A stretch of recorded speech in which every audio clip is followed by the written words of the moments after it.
Welcome back to our weekly walkthrough where we bring the above, below, and talk about the transits you should know.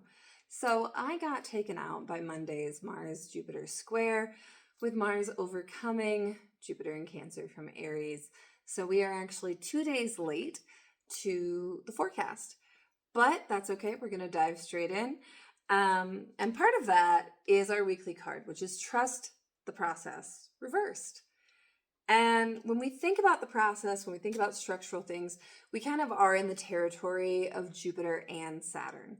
Like Saturn is building things, but right now very inflamed in Aries, especially with Mars co-present still, and Neptune. It's kind of like an oil fire. And then we have Jupiter in Cancer, who is under assault by Mars right now. And in that, Jupiter brings in a lot of our beliefs, ideas, notions, that type of stuff. And we see this need to reevaluate. Like, what do we actually want to trust? What do we actually believe right now? And in that, I really want you to allow yourself to reevaluate. On Monday, we had the Wheel of Fortune reversed, and this is a particularly astrological card in my interpretations, and it's just kind of like crunchy transit vibes. We move over to Tuesday when I'm recording this, and we have the Five of Swords. And this Five of Swords is almost like a penance.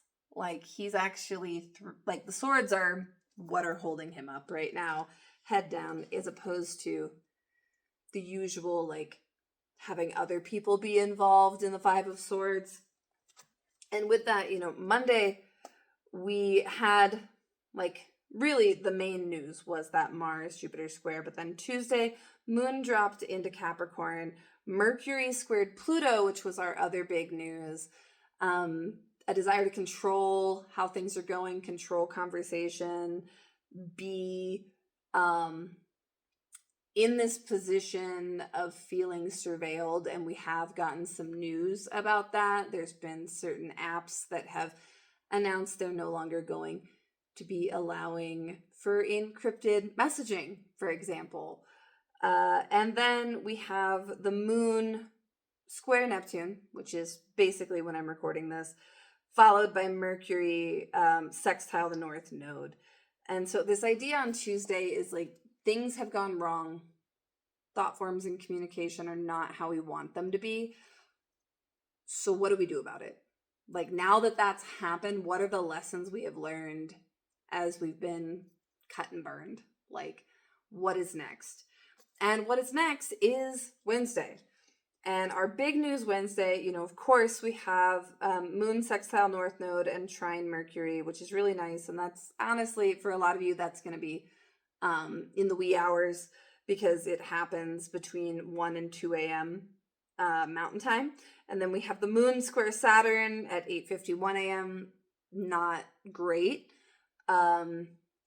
Don't overdo it with your bodies in particular. Like, be really physically gentle on Wednesday, because this is definitely the vibe, especially for anyone who has joint or ligament issues, bone issues, stuff like that, is like old injuries and old aches acting up because we pushed too hard on Wednesday.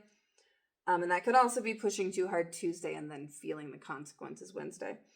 But at 9:34 a.m., we have Pluto stationing in Aquarius at 5 degrees. So as Austin Coppock noted, this is as far as Pluto has gotten into Aquarius. So it's kind of a flag planting. It's like, this is where we left off. This is as far as we've gotten. Okay, let's head back. Pluto will not leave Aquarius. But we are starting that retrograde. And with the outer planet transits, they retrograde every year. They retrograde for a large chunk of the year. So we don't want to overhype them, but I do want you to pay attention anytime they station retrograde and direct, because it can really magnify the themes of the transit and what it means for you, what it means for the collective. Like those days are punctuation points where it's really like, look at this. And so I want you to look at it. I want you to pay attention. And that can literally just be noting things. Then we end with the Moon trine Sun. It's nice. It's cozy. The Moon is still in detriment, but end of the day, it's like, okay, right, what does it mean to rest, especially with the sun in Taurus? So we have for Wednesday the Seven of Wands, and this is kind of like the stand your ground, keep fighting, don't give up. And we are seeing a resurgence of people speaking up and out. So that may actually get magnified on Wednesday, especially because we'll still be feeling the Mercury-Pluto square while Pluto stations.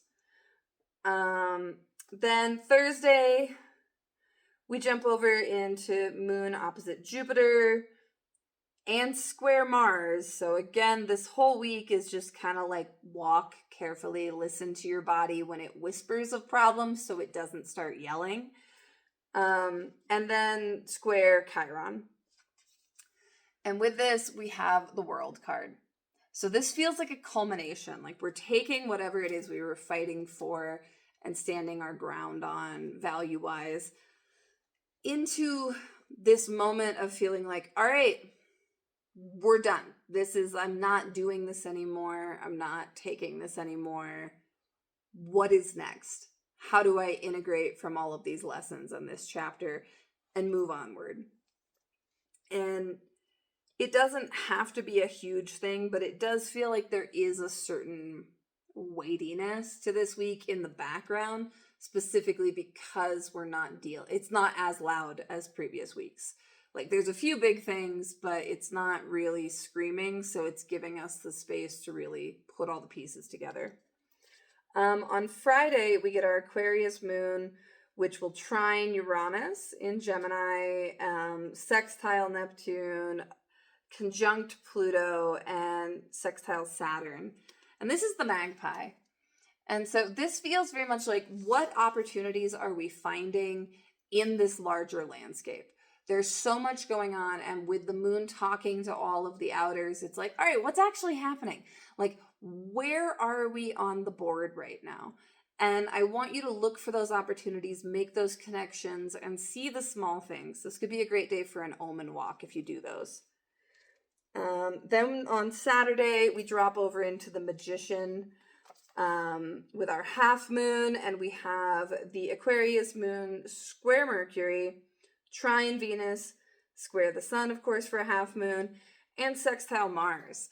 And so after we've gathered all these pieces, we've figured out what didn't work, we've reevaluated the process, stood our ground, made peace with the current cycle, and found the new things we need for moving forward.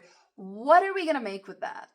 Like, for some of you, this could be literal ritual work on Saturday. But it's ultimately about agency. It's about what can I do with everything I have now, and what do I want to do? And really, like, know your ingredients in life, know your pieces, and know where you're moving. From there, we have Sunday, and moon sextiles Chiron before moving into Jupiter. We get a square with Uranus right out of the gate. Sun sextiles Jupiter, and moon conjuncts the north node.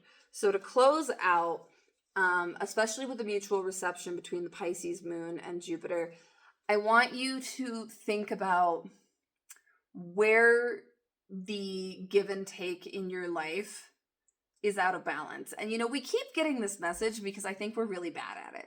I think just collectively right now, there is a need to be more charitable, but simultaneously that need is at cross purposes with the need to also be receiving. It's like everybody wants to give, everybody wants to receive, but the order of operations is not right. And I actually had this come up in a client reading recently, and kind of the crux of the message was being able to give people what they actually want instead of just mirroring what you want in what you are giving to them. So I want you to assess where you're not clearly asking for your needs, or where they aren't, and where it's just guesswork or you're pantomiming what you want. I want you to ask for it. I want you to readdress things. And where those relationships are truly unequal, figure out how you're going to handle that, because it's not sustainable. All right. Happy week, y'all. Let me know what you think in the comments. And as always, questions, questions, questions.